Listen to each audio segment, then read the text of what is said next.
একজন বক্তা, একজন ওয়াইজ, আমাদের হযরত মাওলানা হাফিজুর রহমান সিদ্দিকী সাহেব, ওনার ব্যাপক জনপ্রিয়তা। এখন মনে করেন ওনার জনপ্রিয়তা 1 কোটি মানুষ হয়েছে, ঠিক আছে, কিন্তু প্রশ্ন হইল ওনার জনপ্রিয়তা, আমার জনপ্রিয়তা, অমুকের জনপ্রিয়তা, এটা তো ওনারে না, তো আপনার হালাত কি সেটা কোন? আমার কথাটা বুঝছেন কিনা বলেন? আমারে মনে করেন 1 লাখ মানুষ আমারে আলগি দিয়া লালমাই রাস্তার মাঝখানে নিয়ে হতাই দিয়েছে সম্মান দিয়া, তো দিছে আর কি, তো আমনের কি হয়েছে? আমনের লাভ কি? কথা বুঝেন নাই? আমার জনপ্রিয়তা দিয়ে আমনের ফায়দা কি? তাহলে আপনারটা বলেন, নিজের পরিবর্তন বলেন।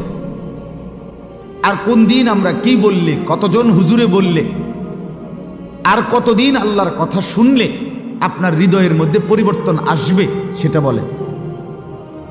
আল্লাহর কোরআন, ভাই এই হাতে ধরা যেই মোবাইল, এগুলো নামায় ফেলেন, ভালো হবে, আপনাদের ভালো হবে। ছেলেরা, বাবারা, সবাইরে বলছি, হাতে হাতে ধরে মোবাইল রেকর্ড করেন, এমনি শুনেন, এমনি আমার দিকে তাকায়, উপকার হবে বললাম, আপনার ভালো হবে। মোবাইলে ওয়াজের অভাব নাই, হাজার হাজার লাখ লাখ ওয়াজ আছে মোবাইল, সব বক্তা, পরিচিত অপরিচিত, প্রসিদ্ধ অপ্রসিদ্ধ, জনপ্রিয় অজনপ্রিয়, দরকারি বেদরকারি, সব কথা মোবাইলে আছে। আপনি আর নতুন করে বাড়ানোর দরকার নেই, কিন্তু জিন্দিগির মধ্যে কি আছে সেটা বলতেছি। ইস্তাফতি কালবাক, নবী সাল্লাল্লাহু আলাইহি ওয়াসাল্লাম বলেন, উম্মত তোমার দিলকে প্রশ্ন করো, তোমার জিন্দিগির হালাত।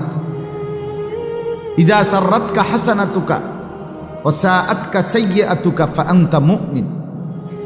নবী সাল্লাল্লাহু আলাইহি ওয়াসাল্লাম বলেন, নেক কাজ করলে যদি তোমার কাছে খুশি লাগে, গুনাহ মন্দ নাফরমানি করলে যদি কষ্ট লাগে, আহা কি করলাম, কেন করলাম, এই মিথ্যাটা কেন বললাম, লোকটাকে কেন ঠকাইলাম, আহা নামাজটা ছুটে গেল, ফজরের নামাজটা পড়লাম না, লোকটাকে এত বড় গালি কেন দিলাম, এই মিথ্যা, চুরি, অন্যায়, গুনাহ নাফরমানি করলে নবী সাল্লাল্লাহু আলাইহি ওয়াসাল্লাম বলে, যদি তোমার কষ্ট লাগে, ব্যথা লাগে, হৃদয়ে অস্থিরতা লাগে, বেচাইনি, আর নেক কাজ করলে যদি ভালো লাগে, যে আমি একটা মসজিদ করছি, আমি একটা মাদ্রাসা করছি, আমি 10 জন এতিমকে লালন পালন করছি, আমি মানুষের মুখে হাসি ফুটাবার চেষ্টা করছি, আমি আজকে সারাদিনে 5 ওয়াক্ত নামাজ জামাতে পড়ছি, আজকে কিছুটা তাসবিহ পড়ছি, আজকে 50টা টাকা আল্লাহর রাস্তায় দান করছি, আলহামদুলিল্লাহ, এই যে ভাল লাগতেছে নিজের ভিতরে, আর গুনাহের কারণে কষ্ট লাগতেছে, রাসূলুল্লাহ সাল্লাল্লাহু আলাইহি সাল্লাম বলেন, এতটুকু যদি হয় তাহলে ধরে নাও এখনো তুমি মুমিন। কিন্তু যেদিন দেখবা এর চাইতে নিচে নেমে গেছো, জিন্দিগির হালাত, মিথ্যার পর মিথ্যা, অন্যায়ের পর অন্যায়, স্বাভাবিকভাবে বছরের পর বছর, দিনের পর দিন করছো অনিয়ম, অশ্লীলতা, বেহায়াপনা, চুরি, ডাকাতি, মদ, জুয়া, জিনা, ব্যভিচার, সুদ, ঘুষ, অবৈধ উপার্জন, ছিনতাই, রাহাজানি, অপরের সম্পদ লুণ্ঠন, স্ত্রী বেপর্দা, সন্তানের বেপর্দা, নাচ গান, এটা একটার পর একটা চলতেছে প্রতিদিন এক তালে, কিন্তু আপনার আমার হৃদয়ে কোনো পরিবর্তন নাই, অনুশোচনা নাই, লজ্জিত কোনো অনুভূতি নাই, বিব্রত ভাব নাই, একটু অনুশোচনাও নাই। আল্লাহর নবী যেন বলতে চাচ্ছে, হায় আল্লাহর বান্দা, ধরে নাও এমন নাফরমান, এমন পাষাণ, তোমার ঈমান অনেক আগে হারায় গেছে। মুআজ্জাজ মুহতারাম হাজিরিন, হযরত উলামায়ে কেরাম সেই দুপুর থেকেই আপনাদের মাঝে ধারাবাহিকভাবে কোরআন এবং সুন্নাহর আলোচনা পেশ করছেন। এই ধারাবাহিকতায় আসরের নামাজের পরে এই সামান্য একটু সময়, এটুকু সময়ে আমি আপনাদের সামনে পবিত্র কোরআনুল কারীমের 18 নম্বর পারা 23 নম্বর সূরা, সূরাটার নাম সূরায়ে মুমিনুন।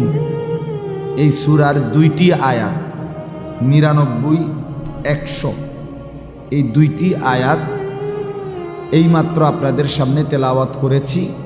ইনশাআল্লাহ এই অল্প একটু সময়ের মধ্যে এই দুইটি আয়াতকে সামনে রেখে অল্প কিছু কথা আমি আপনাদের মাঝে আরজ করতে চাই। সবার কাছে বিনীত অনুরোধ, পেছনের ওয়ালারা আরেকটু কাছে এসে বসলে আপনাদেরই ভালো হবে। ওলামায়ে কেরামের চোখের দৃষ্টি, নজরের যতটা সামনে বসা যায় ততটাই লাভবান বেশি হবে। এটা সবসময় ফিকির রাখবে। তিন জিনিসে মানুষের বেশি পরিবর্তন হয়: চোখের নজর, চোখের দৃষ্টি, হাতের স্পর্শ এবং হৃদয়ের নড়াচড়া। তো কোনো আলেমে দ্বীন, ওলামায়ে কেরাম, আল্লাহওয়ালা, বুজুর্গ, নেককারদের চোখের দৃষ্টি, নজর যার উপরে পড়ে তার জিন্দিগির পরিবর্তন হয়। হাতের স্পর্শ লাগলে জিন্দিগির পরিবর্তন হয়। এরপরে হৃদয়ের নড়াচড়া, মানে পাশে বসলে ওই আল্লাহওয়ালার হৃদয়ের মধ্যে আল্লাহ তাআলার মহব্বত, মারেফাত ভিতরে চলতে থাকে। আর এই পাশে বসলে এই হৃদয়ের নড়াচড়াটাও অন্যের দিলের মধ্যে ট্রান্সফার হয়, যায়। এজন্য এর দ্বারা মানুষের পরিবর্তন। চোখের দৃষ্টি, তাকাইছে, ভালো করে বলছে, তো সে বদলে গেছে। হাত লাগাইছে, বদলে গেছে। আমি আমার শায়েখ আরিফ বিল্লাহ হাকিমুন নফস আল্লামা মুফতি মুশতাকুর নবী কাসিম হুজুরকে আমি বহুবার দেখছি, বহুবার। অনেক মানুষ এরকম উচ্চশিক্ষিত ভদ্রলোক, জেনারেল লাইনের মানুষ, দাড়িবিহীন চেহারা নিয়ে হুজুরের সামনে গেছে, যায়, দেখা। হুজুর কিছুই বলে নাই, কিন্তু শুধু ওনার মুখটার মধ্যে হাত লাগাইছেন, হাত দিয়ে মুছে দিছে, কিছুই আর বলে নাই। অসংখ্য ব্যক্তিকে আমি পরবর্তীতে দেখছি, এর পরের বারে আসছে উনি একদম দাড়িওয়ালা, সুন্দর চেহারা। তাহলে এটার দ্বারা প্রমাণ এটা যে হাতের স্পর্শে কি হয়ে যায়, বদলে যায়, বদলে যায়। চোখের নজরে বদলে যায়, হৃদয়ের নড়াচড়ায় জিন্দিগি বদলে। শুধু শব্দ, শুধু বাক্য, শুধু গবেষণা, শুধু একেবারে তাত্ত্বিক কথা, এর দ্বারা মানুষের পরিবর্তন, শুধু পণ্ডিতি আলাপ দ্বারা পরিবর্তন কম হয়। কথা বুঝছেন? পণ্ডিতি জাহির হয়, অনেক জ্ঞানী। আমি আপনাদেরকে জানাইলাম যে আটলান্টিক মহাসাগরে মোট এতটুকু পানি, হিমালয় পর্বতের উচ্চতা এত, তারপরে এটা এত, ওটা এত। আপনি বললেন যে মাশাআল্লাহ, অনেক জ্ঞান, হুজুর বহুত কিছু জানে। হুজুরে সাগর মাই পালাইছে, পাহাড় মাই পালাইছে, আর রয়েছে কি? কথা বুঝছেন না? আপনি এটা তো বুঝছেন অনেক কিছু জানে, কিন্তু আপনার পরিবর্তন কি হয়েছে সেটা না করেন, সেটা বলেন। আপনার হৃদয়ে, আপনার হালাত, আপনার কোনো নড়াচড়া হয়েছে কিনা সেটা দেখার বিষয়।